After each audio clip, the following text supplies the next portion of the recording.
Olá, nós estamos em escatologia em tempos de crise. Nós já passamos o tempo das sinais antes do fim, nós já passamos a grande tribulação, já falamos um pouco da volta de Cristo e vamos entrar neste aspecto, neste momento, no juízo final. As três parábolas que Jesus mostrou, que foram as parábolas das 10 virgens, a parábola do servo infiel e a última parábola dos talentos, sempre mostraram que na hora que o Senhor retornasse, ele então faria uma prestação de contas com os seus servos. Aliás, os servos fariam prestação de contas para ele, por isso que ele é o Senhor. O Senhor recebe a prestação de contas dos seus servos. Então, Mateus 25, abra sua Bíblia em Mateus 25. Esta e outras mensagens vocês vão encontrar justamente na nossa série Escatologia em Tempos de Crise, aqui neste canal do YouTube. Mateus 25, a partir do verso 31. Estamos concluindo já Mateus. E já depois de concluído Mateus, nós vamos entrar então nos textos paulinos a respeito dos tempos do fim. Então, quer dizer que este momento da volta de Jesus, de acordo com o pensamento do próprio Jesus, refletido no Evangelho de Mateus, está também chegando ao seu final dentro desta série, que quer dizer que dentro desta série haverá outra série. Acharam sua Bíblia em Mateus 25, a partir do verso 31.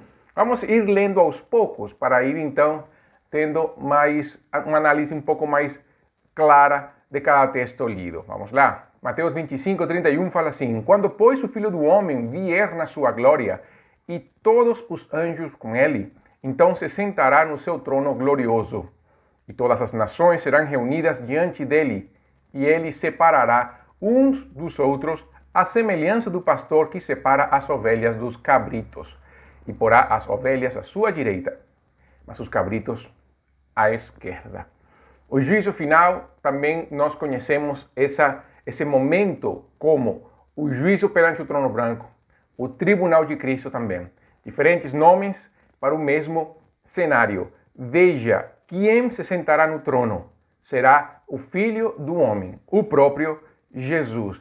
Ali vem o ajuntamento de nações e nessa hora haverá a separação. No juízo final, nós vemos justamente isso. Mas vamos aos poucos. Quem julgará? O Filho de Deus. Ele já tinha falado disso. Em João capítulo 5, verso 26, Jesus fala assim: Pois assim como o Pai tem vida em si mesmo, assim também concedeu ao Filho ter vida em si mesmo. E deu-lhe autoridade para julgar, pois ele é o Filho do Homem. Veja como Jesus usa em Mateus 25, Filho do Homem, e em João capítulo 5 usa Filho do Homem, mostrando que ele é quem tem a autoridade para julgar a todos. Quer dizer, quem hoje é o nosso Salvador, nessa hora será o nosso juiz. E todos comparecerão. Jesus fala em Mateus 25 que as nações serão reunidas. E essa ideia de que todos estarão presentes no dia do juízo final nos lembra a Apocalipse capítulo 20, com o texto que fala justamente do juízo final. Apocalipse 20, a partir do verso 11. Fala assim: Vi também um grande trono branco e o que estava assentado sobre ele. A terra e o céu fugiram da sua presença e não foi achado lugar para eles. Os mortos, grandes e pequenos, em pé diante do livro, e abriram-se alguns livros. Então abriu-se outro livro, o livro da vida, e os mortos foram julgados pelas coisas que estavam escritas nos livros, segundo as suas obras. O mar entregou os mortos que nele havia, e a morte e o além entregaram também os mortos que nele havia. E eles foram julgados, cada um segundo as suas obras. Segundo aos Coríntios, capítulo 5, verso 10, Paulo escreve que é necessário que todos sejamos apresentados diante do tribunal de Cristo, para que cada um receba retribuição pelo que fez por meio do corpo, de acordo com o que praticou, seja o bem ou seja o mal. Eu sei que há uma linha teológica que separa o juízo dos justos do juízo dos injustos. Mas se nós olharmos o texto de Mateus, Jesus coloca todo mundo no mesmo lugar. E não é somente Mateus que vai falar isso. Também nós vamos ver que esse momento será após a ressurreição dos mortos. No próprio João, no capítulo 5, no verso 28, fala: não vos admireis disso, porque virá a hora em que todos os que estão nos sepulcros ouvirão a sua voz e sairão. Os que tiverem feito o bem para a ressurreição da vida, os que tiverem feito o mal para a ressurreição de condenação. Jesus dá a ideia de uma ressurreição que será simultânea tanto para justos como para injustos. O próprio Daniel, na profecia de Daniel, capítulo 12, também fala de uma ressurreição tanto para justos ou injustos num evento simultâneo. Daniel 12:1. Naquele tempo, Miguel, o grande príncipe, se levantará a favor dos filhos do teu povo. E haverá um tempo de tribulação como nunca houve, desde que existiu nação até então.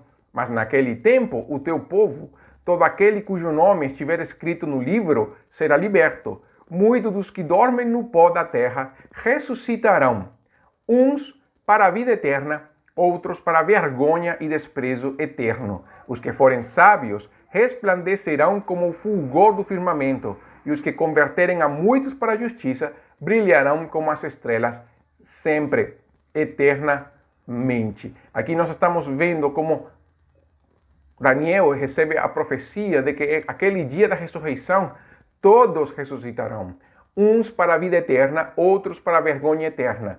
Quem determinará isso? Aquele que está assentado no trono com a capacidade de julgar tudo aquilo que nós fizemos. Depois eu vou falar por que são as obras e não a salvação. Mas eu quero dar um detalhe aqui em Apocalipse, capítulo 20, verso 4, que é a antessala do juízo final. Fala assim: então vi alguns tronos, e foi dado o poder de julgar aos que neles se assentaram.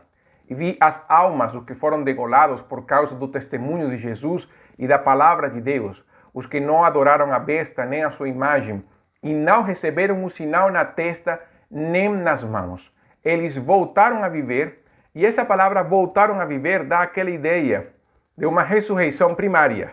Mas a palavra grega ali não indica voltar a viver, ela fala simplesmente viver.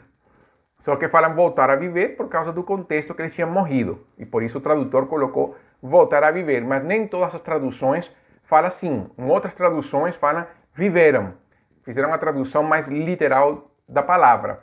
E ali, esse sentido da palavra viver, de eles que viveram, se o tomarmos no sentido literal, nós estaríamos ferindo também o capítulo 3, verso 1, quando Deus fala: eu sei que vives, mas estás morto. E nós sabemos que não é uma vida física. E também quando se refere a Deus no capítulo 7, verso 2 e 15, verso 7. Então, este viver aqui é a vida que eles recebem do Senhor por causa da morte espiritual do pecado. Eu vou explicar isso após a leitura do texto. E reinaram com Cristo durante 1000 anos. Mas os outros mortos não reviveram, porque estão mortos espiritualmente, até que se completassem os 1000 anos. Esta é a primeira ressurreição, que é a ressurreição do nosso espírito, aquela que vem pela vida de Deus em nós. Romanos 8. Bem-aventurado e santo é o que participa da primeira ressurreição. A segunda morte não tem poder sobre eles, mas serão sacerdotes de Deus e de Cristo e reinarão com ele durante os 1000 anos.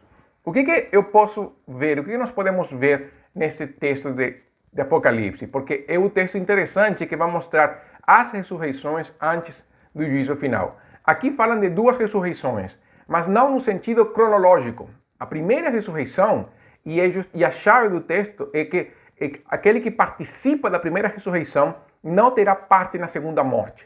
A primeira ressurreição acontece espiritualmente no nosso corpo espiritual, no nosso espírito. A Bíblia fala que nós estamos mortos nos nossos delitos e pecados e que essa morte espiritual nos afasta de Deus.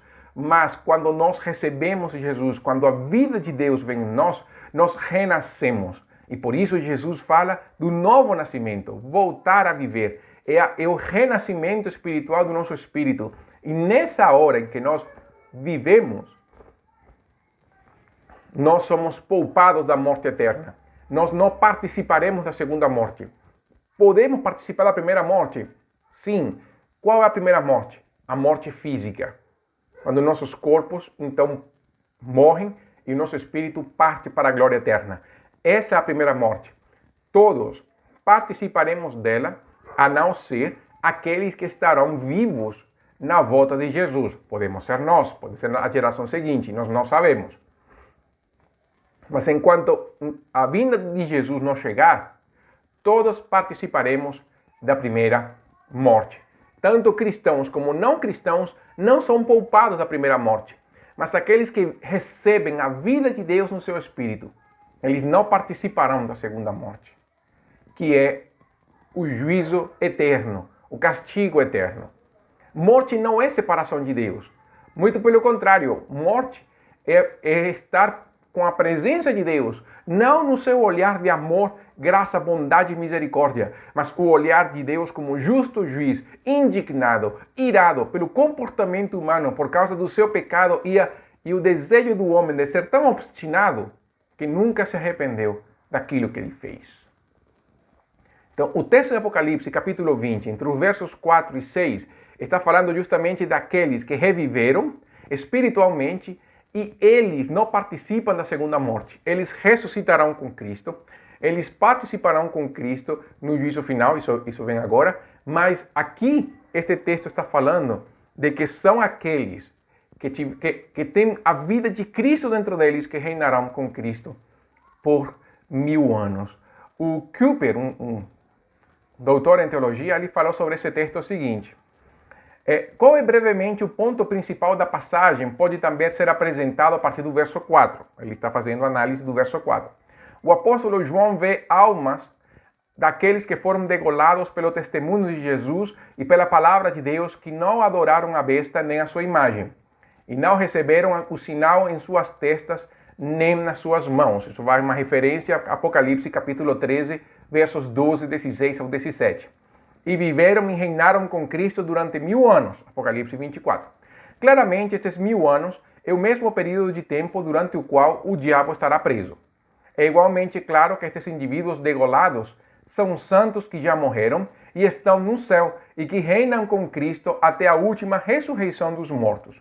Naquele dia, todos aqueles que são de Cristo se unirão a Ele em corpo e alma, em completa perfeição e glória celestial. Aqueles que não são seus, que Ele nunca conheceu, não vivem agora e não viverão após a ressurreição. Eles perecerão eternamente. Vejam Apocalipse 6, 9. Quando ele abriu o quinto selo, vi debaixo do altar as almas dos que haviam sido mortos por causa da palavra de Deus e do testemunho que deram. Eles clamaram em alta voz, dizendo: Ó soberano, santo e verdadeiro, até quando aguardarás para julgar os que habitam sobre a terra e vingar o nosso sangue? Cada um deles recebeu túnicas brancas e lhes foi falado que repousassem ainda um pouco mais de tempo, até que se completasse o número de seus conservos e seus irmãos que haveriam de ser mortos, assim como eles também haviam sido. Veja que eles clamam, são almas dos que haviam sido mortos por causa da palavra de Deus, e são essas pessoas das quais o texto de Apocalipse 20 está se referindo. Pessoas que tinham morrido, mas fisicamente, mas que espiritualmente estão vivos e reinam com Cristo. O milênio, a questão do milênio, nós vamos falar um pouco mais na frente. Eu sei que desde já, você já pode perceber um pouco qual é a linha de pensamento, não é? Mas fica com essa dúvida até na hora de chegar no milênio, nós vamos ver isso com mais detalhes. Mas veja que há uma primeira ressurreição e há uma segunda ressurreição. A primeira ressurreição é aquela que nós recebemos no nosso espírito, quando somos salvos, quando renascemos, quando Cristo vem à nossa vida através do seu espírito. A segunda ressurreição será física. A primeira espiritual, a segunda física. Até isso tem a ver um pouco com o que Paulo fala em 1 Coríntios. Mas que o carne e o sangue não podem herdar o reino de Deus. Então tem que morrer o terrenal para renascer o espiritual. E a ressurreição dos mortos, na verdade, é o nosso corpo glorificado. É um corpo diferente, o nosso corpo corrupto que nós temos hoje. Então, a primeira ressurreição é a nossa ressurreição com Cristo no momento da nossa conversão. A segunda ressurreição será física e quando todos compareceremos perante o trono do Senhor. Então, todos os que compareceremos perante o trono de Deus estaremos ressurretos com nossos corpos físicos, porém diferentes aos que nós temos hoje. E ali então entramos no primeiro aspecto também que eu quero falar hoje. O primeiro aspecto é que eu separei o juízo final em dois aspectos, os justos e os injustos. Hoje eu quero focar nos injustos. É claro que eu foquei também na primeira parte, na introdução, mas eu quero focar também nos justos hoje. O verso 34 de Mateus 25, eu sei que temos várias voltas em outros textos, volte em Mateus 25, então, se você me acompanhou. No verso 34, Jesus fala assim: então o rei dirá aos que estiverem à sua direita: vinde benditos de meu Pai, possuía por herança o reino que vos está preparado desde a fundação do mundo. Porque tive fome e me deste de comer, tive sede e me deste de beber, era estrangeiro e me acolheste, precisei de roupas e me vestisteis, estive doente e me visitastes, estava na prisão e fostes visitar-me. Primeira questão que nós podemos ver aqui: não há condenação. Vejam como ele já fala: vinde para o reino do meu Pai, de uma vez. Não há juízo, não há nada. Vinde benditos de meu Pai, possuir por herança o reino que você está preparado desde a fundação do mundo. Então, não há um juízo condenatório. Quando seja o nosso dia em que nós vamos comparecer perante o trono do Senhor, naquele dia nós não ouviremos juízo por causa dos nossos pecados. Por quê?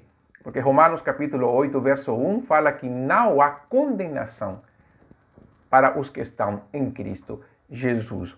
E João, volta ao capítulo 5, verso 24, Jesus fala: em verdade vos digo que quem ouve a minha palavra e crê naquele que me enviou tem a vida eterna e não vá a julgamento, mas já passou da morte para a vida. Por que não há condenação? Porque Cristo pagou o preço do nosso pecado. Isaías fala que ele foi ferido por nossas transgressões, foi moído por causa dos nossos pecados, o castigo que nos traz a paz foi sobre ele, e pelas suas feridas nós fomos sarados. Então, Jesus pagou o preço do nosso pecado, o Senhor fez cair sobre ele a maldade de todos nós. Não seremos julgados. Já o juízo de Deus caiu sobre Cristo, a nossa condenação ele levou. Eu lembro de um hino em espanhol muito antigo que fala: minha culpa ele levou e alegre eu sempre cantarei.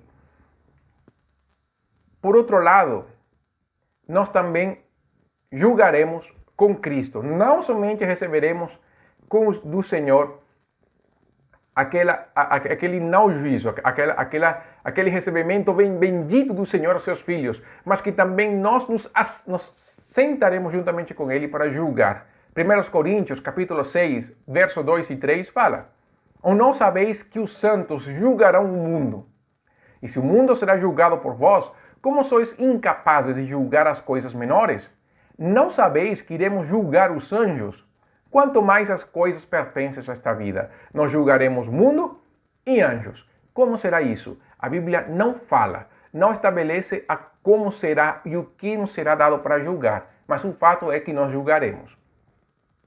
Surpresa. Quando chegarmos lá no céu, saberemos.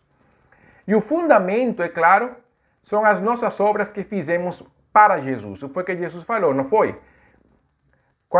E os justos vão dizer: Senhor, quando te vimos com fome, te demos de comer, ou com sede, te demos de beber.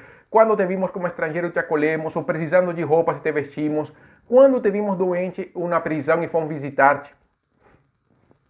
E o rei lhes responderá: em verdade vos digo que sempre que o fizestes a um destes meus irmãos, ainda que dos mais pequenininhos, a mim o fizestes. 1 Coríntios 3 vai falar que nossas obras serão julgadas pelo fogo. E tudo aquilo que acontecer, o juízo das nossas obras, nos dará recompensa. Mas não será para perdição, será para recompensa. Nós seremos galardoados de acordo com as nossas obras.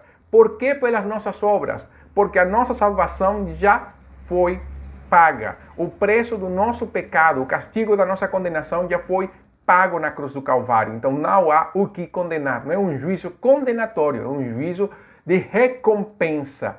E nós daremos contas a Deus por isso. Paulo fala isso também em Romanos capítulo 14, verso 10, quando fala que todos compareceremos diante do tribunal de Deus. E em Mateus 12:36, Jesus fala que no dia do juízo, os homens terão que prestar contas de toda palavra inútil que proferiram. E em 2 Coríntios 5:10 fala que nós compareceremos diante do tribunal de Cristo para que cada um receba retribuição pelo que fez por meio do corpo, de acordo com o que praticou, seja o bem ou seja o mal. É a prática da salvação. As obras que acompanham a salvação, que estão em Efésios capítulo 2, verso 10, estão em Tiago capítulo 2 também. Por isso, quando comparecemos no tribunal de Cristo, não será para condenação, será para sermos recompensados. Vamos colher o que semeamos, vamos receber o que poupamos, receberemos a coroa da vida. E aí nós também julgaremos o mundo e os anjos. Para nós que estamos em Cristo, o dia do juízo final será um dia de alegria e exultação.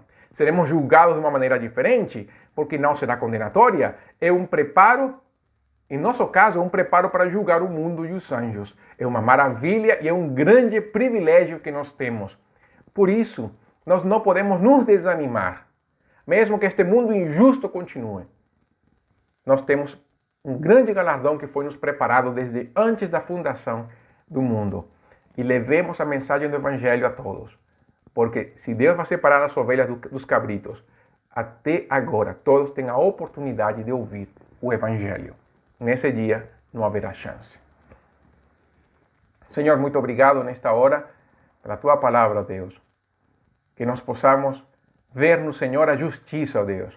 A justiça que este mundo precisa. E mesmo que este mundo seja injusto, no Senhor nós encontramos tudo aquilo que precisarmos quanto a justiça, paz e alegria.